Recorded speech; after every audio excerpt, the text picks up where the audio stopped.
আপনি যদি চান আপনার দিন হোক শান্তির, রিজিক হোক বরকতময়, অন্তর হোক প্রশান্ত, তাহলে প্রতিদিন সকাল শুরু করুন এই দোয়া দিয়ে। প্রতিটি সকাল হোক আল্লাহর নাম দিয়ে শুরু।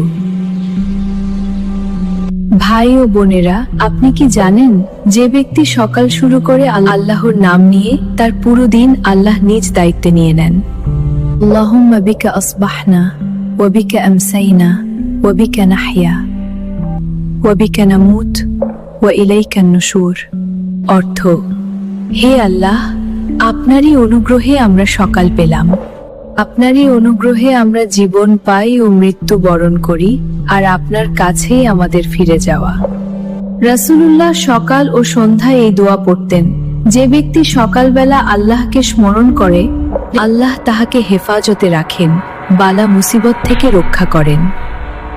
আল্লাহুম্মা ইন্নী আসআলুকা খায়রা হাযাল ইয়াউমি ফাতহাহু ওয়া নাসরাহু ওয়া নূরাহু ওয়া বারাকাতাহু ওয়া হুদাহ। হে আল্লাহ, আজকের দিনের কল্যাণ, সাহায্য, নূর, বরকত ও হেদায়েত আমি আপনার কাছে প্রার্থনা করছি। আপনি যদি চান আপনার দিন হোক শান্তির, রিজিক হোক বরকতময়, আর অন্তর হোক প্রশান্ত, তাহলে প্রতিদিন সকাল শুরু করুন এই দোয়া দিয়ে।